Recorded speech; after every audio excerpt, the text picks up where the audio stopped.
NT Ramarao గారు ఆయన నటించేటువంటి సినిమాల టైటిల్స్ విషయంలో గానీ, లేకపోతే ఆ సినిమాలో నటించేటువంటి నటీనటులకు సంబంధించి గానీ, లేకపోతే కాస్ట్యూమ్స్‌కి సంబంధించి గానీ, ఏ రకమైనటువంటి ప్రత్యేకతలు ఉండాలని కోరుకునేవారు కాదు. అంటే నిర్మాతల అభీష్టం మేరకే నడవాలి తప్ప, ప్రత్యేకమైన డిమాండ్‌లు ఈయన వైపు నుంచి ఉండేవి కాదు. అలాగే టైటిల్ తన పేరుతోనే ఉండాలి అనేటువంటి అభిప్రాయం కూడా ఆయనకి ఉన్నట్టుగా కనిపించదు. చాలా సినిమాల విషయంలో అది ఆ ధోరణి కనిపిస్తుంది మనకి. దానికి పెద్దగా వెతుక్కోనక్కర్లేని ఉదాహరణలు అనేకం ఉన్నాయి.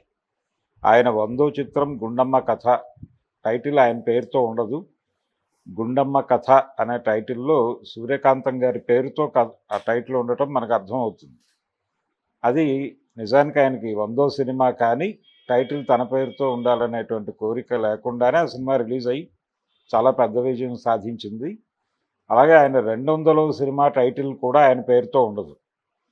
200వ సినిమాకి టైటిలు 'కోడలు దిద్దిన కాపురం'.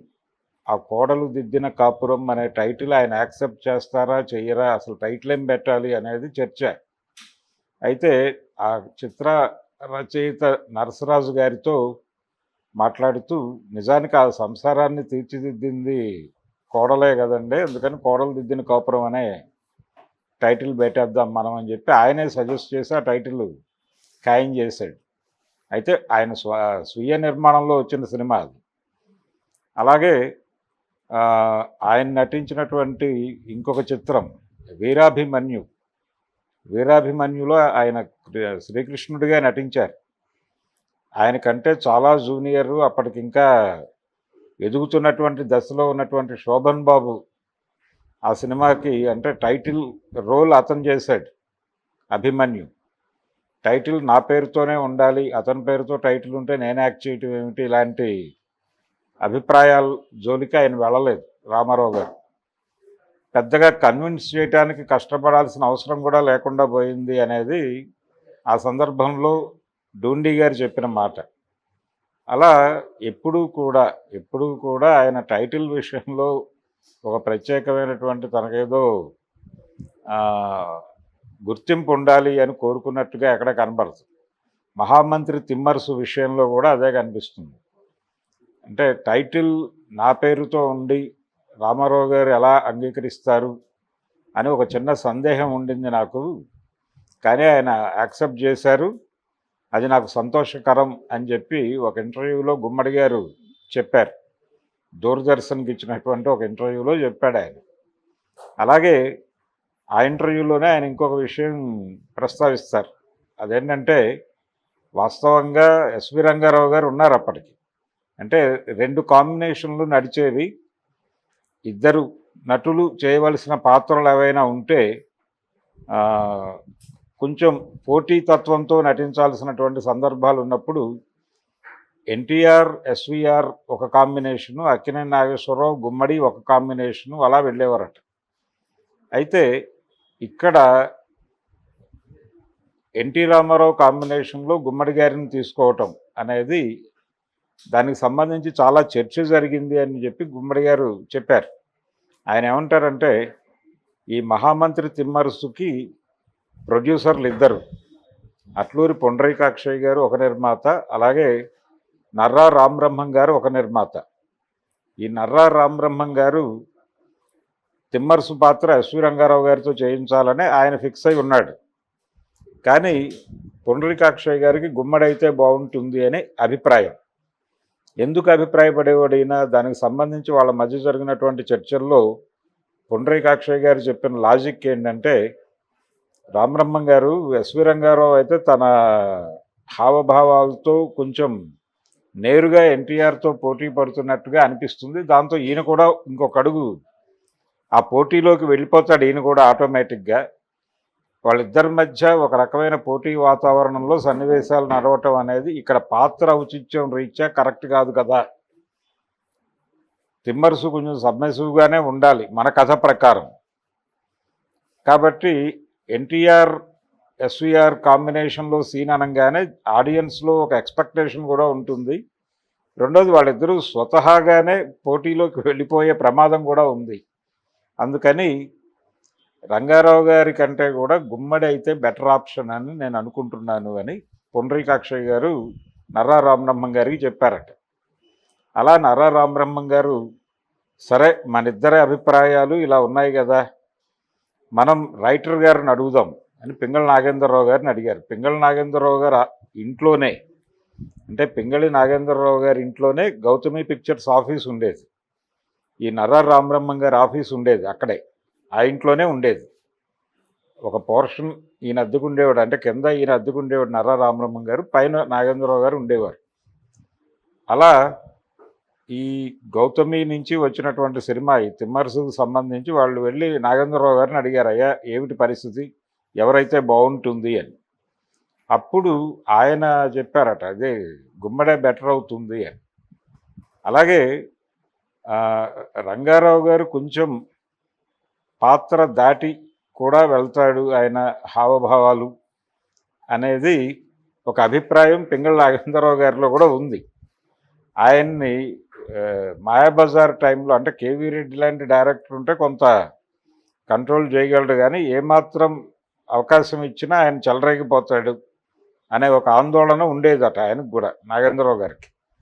అందుకనే నర్తనశాల టైంలో కామేశ్వరరావు గారు కీచకుడు పాత్ర ఎవరితో చేయిస్తే బాగుంటుంది అని పింగళి నాగేంద్రరావు గారిని అడ్వైజ్ అడిగినప్పుడు, ఎస్వి రంగారావుని నువ్వు ఫిక్స్ అయి ఉంటావు, కానీ శివాజీ అయితే ఆ క్యారెక్టర్ పండుతుందేమో అని నేను అనుకుంటున్నాను అని చెప్పాట ఆయన.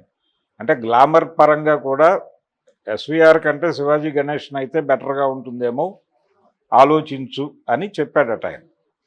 అలా రంగారావు గారు అనే అభిప్రాయం నర్రా రామబ్రహ్మం గారికి ఉన్నప్పటికీ మహామంత్రి తిమ్మరసుకు సంబంధించి వద్దు గుమ్మడి వెంకటేశ్వరరావు గారితోనే వెడదాము అని ఈయన కన్విన్స్ చేసి, పింగళి నాగేంద్రరావు గారి అభిప్రాయం కూడా అదే అని తెలుసుకుని ఫైనల్గా గుమ్మడిని ఫిక్స్ చేశారు. ఆయన వలన ఆ పాత్రకి ఎంత ఎలివేషన్ వచ్చిందో మనం చూసాం. అలాగే టేకింగ్కి సంబంధించి కూడా చాలా కేర్ తీసుకుని చేసినటువంటి సినిమా అది. ఎంత పెద్ద విజయం సాధించిందో అందరికీ తెలుసు. ఇలా ఆయన పేరుతో లేని టైటిల్స్ ఉన్నటువంటి సినిమాలు ఇంకా అనేకం ఉన్నాయి. ఎన్టీఆర్ పేరుతో, అంటే ఆయన పేరుతోనే టైటిల్ వచ్చినాయి చాలా సినిమాలు. ఉదాహరణకి ఆయన చివరి రోజుల్లో చేసిన సినిమాలన్నీ, దాదాపు 70ల తర్వాత చేసిన సినిమాలన్నీ ఆయన మీదుగా నడిచిన టైటిల్స్ అవి. ఒక అనురాగ దేవత అలాంటివేవో ఒకటి రెండు మినహాయిస్తాయి. సర్దార్ పాపారాయుడు, బొబ్బిలి పులి, ఇలా దాదాపుగా డ్రైవర్ రాముడు, వేటగాడు, అలాగే అడవి రాముడు, ఈ పద్ధతిలో ఛాలెంజ్ రాముడు. ఈ రాముడు అనేది ఒక సెంటిమెంట్గా మారింది. ఈ రాముడు అనే సెంటిమెంట్ ఒకవైపు, రెండోది ఆయన పేరుతో టైటిల్ ఉండాలి అనేటువంటి ఒక హీరో వర్షిప్ తాలూకా ఎఫెక్టు ఇది నడిచింది. కానీ ఒక దశలో ఇలాంటివి ఏమీ లేవు ఆయనకి. అంటే 100వ సినిమా టైటిల్ విషయంలోనూ లేదు, 200వ సినిమా టైటిల్ విషయంలో కూడా అలాంటి ఇది లేదు ఆయనకి. అలాగే ఆయన చాలా సినిమాలు సంబంధించి టైటిల్ విషయంలో పెద్దగా పట్టుబట్టిన మనిషి కూడా కాదు. అయితే కొన్ని ప్రచారాలు ఉన్నాయి. వేటగాడు అంటే సెటైరికల్గా ఆయన మీద వేటగాడు అనేస్తారా టైటిల్, అంటే వేటగారు అంటే బాగుండదు కదండి అన్నాడట రైటర్. అలా జోకులు కూడా ఉన్నాయి ఆయనకు సంబంధించి. కానీ ఆయన పెద్దగా ఇవన్నీ పట్టించుకునే మూడ్లో ఉంటాడు అని అనిపించేవాడు కాదు ఆయన. ఆయన ధోరణిలో ఆయన ఉండేవారు రామారావు గారు. తన సినిమా ఎన్ని రోజులు వాళ్ళు అడిగారు, ఎంత క్యారెక్టర్ పరిస్థితి ఏంటి, మనం ఎన్ని రోజులు ఇచ్చాం, ఎంత టైం కేటాయించాలి దానికి, వారు ఎంత ఇస్తున్నారు, ఇంతవరకే లెక్క. మిగిలిన వ్యవహారాలన్నీ వాళ్ళ బాధ్యత అనుకునేవాడు తప్ప ఆయన తన బాధ్యతగా స్వీకరించేవాడు కాదు. అందుకని టైటిల్ విషయంలో కూడా ఆయన పెద్దగా నా పేరుతోనే టైటిల్ ఉండాలి ఇలాంటి ఆలోచనలు కూడా ఆయనకు చాలా తక్కువే ఉండేవి. ఎప్పుడైనా మరీ అనుకుంటే మాట్లాడేవాడేమో తప్ప ఆ ఏరియాలో ఆయన వేలు పెట్టే పరిస్థితిలో ఉండేవాడు కాదు. అలాగే ఆయనకు ఒక నినాదం ఉండేది, నేను డైరెక్ట్ చేసేటప్పుడు నన్ను ఎవరు కదిలించకూడదు, అలాగే ఇంకొకళ్ళు డైరెక్ట్ చేస్తున్నప్పుడు నేను కూడా కదిలించను అన్న పద్ధతిలో వ్యవహార శైలి ఉండేదట ఆయనది, ఎన్టీఆర్ది. అది అందుకని గుమ్మడి గారు చెప్పిన రెఫరెన్స్‌లో గుమ్మడి గారు దూరదర్శన్‌కి ఇచ్చినటువంటి ఇంటర్వ్యూలో చెప్పిన సందర్భంగా ఆయన ఏదేదో తన అదృష్టంలాగా మాట్లాడాడాయన. 'తిమ్మరుసు' అనే టైటిల్ రామారావు గారు యాక్సెప్ట్ చేస్తారా, చెయ్యరా అనుకున్నాను. ఆయన చేసేసాడు. అది నా అదృష్టం అనుకుంటున్నాను అన్నాడాయన. అదృష్టం కాదు, ఆయన జనరల్‌గా అలాగే ఉంటాడు. కాలిక్యులేటెడ్‌గా ఉండటం అనేది మిగిలిన హీరోలందరిలోనూ కనిపిస్తుంది గానీ, ఎన్టీఆర్‌లో ఈ విషయాల మీద కాలిక్యులేటెడ్‌గా ఉండాలి అనే ప్రోగ్రామ్ ఉండేది కాదు. ఆ విధంగా గుమ్మడి గారి 'మహామంత్రి తిమ్మరుసులో' నిజానికి ఆ తిమ్మరుసు పాత్ర ఎస్వీఆర్ చేయాల్సి ఉంది, గుమ్మడి గారు చేశారు. అలా రంగారావు గారు చేయాల్సిన పాత్రలు 'అగ్గిరాజు' ఒకటి, సీతారామరాజు సినిమాలో ఆ క్యారెక్టర్ కూడా బాలయ్య గారికి వెళ్ళింది. బాలయ్య గారు చేస్తే అంటే అప్పటికి పూర్తిగా ఆయన ఆరోగ్యం క్షీణించడం వల్ల వీళ్ళు బాలయ్య గారిని, మన్నవ బాలయ్య గారిని ఆప్షన్గా తీసుకుని చేయించుకున్నారు.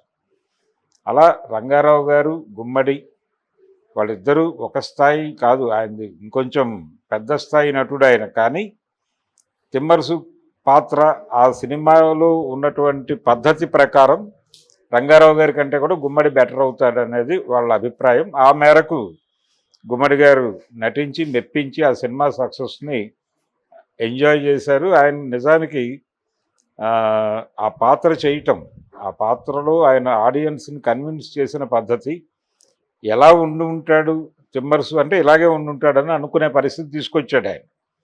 ఈ 'మహామంత్రి తిమ్మరుసు' అనేటువంటి కథకు సంబంధించి ఇంకొక పిట్ట కథ ఏంటంటే, పింగళి నాగేంద్రరావు గారు 'భారతి' అనేటువంటి పత్రికలో 'నారాజు' అనే పేరుతో ఒక సీరియల్గా నాటకం రాశారు. ఈ 'నారాజు' నాటకమే దాదాపుగా 'మహామంత్రి తిమ్మరుసుగా తీశారు అనేటువంటి ఒక అభిప్రాయం చాలామందిలో ఉండేది. కానీ 'నారాజు' కథ వేరు, ఇక్కడ తిమ్మరుసు కథ వేరు. ఇక్కడ కూడా కథ మాటలు ఆయనే, పింగళి నాగేంద్రరావు గారి పాటలతో సహా. కానీ ఈ కథకి, 'నారాజు' కథకి చాలా తేడా ఉంటుంది. అందుకని ఇది టోటల్గా వీళ్ళ కోసం రాసినటువంటి కథే. నర్రా రామబ్రహ్మం గారు, పుండరీకాక్షయ్య గారుల కోసమే రాసినటువంటి కథ ఇది 'మహామంత్రి తిమ్మరుసు'. ఆ మేరకు గుమ్మడి గారు ఆ పాత్రలోకి తీసుకోవటము, ఆయన్ని వీళ్ళిద్దరూ రికమెండ్ చేయటం, అట్లూరి పుండరీకాక్షయ్య గారు, అలాగే రెండో వైపు ఆయన పింగళి నాగేంద్రరావు గారు ఇద్దరూ రికమెండ్ చేయటం కూడా ఒక అద్భుతమైనటువంటి అవకాశం గుమ్మడి గారికి కలిగించింది. ఆయన కూడా ఆ అవకాశాన్ని సద్వినియోగపరుచుకున్నాడు. ఎన్టీఆర్తో పోటాపోటీగా కాదు కానీ ఇద్దరికీ పేరొచ్చేలాగా నటించారు ఇద్దరు. ఎంత సముచిత నిర్ణయము అంటే పుండరీకాక్షయ్య గారు తీసుకున్నది ఎంత సముచిత నిర్ణయం అనేది తెర మీద గుమ్మడి గారు ప్రపంచానికి తెలియజేశాడు ఒక రకంగా. ఇది ఎన్టీ రామారావు గారు ఆయన సినిమా టైటిల్స్కి సంబంధించినటువంటి వ్యవహారం.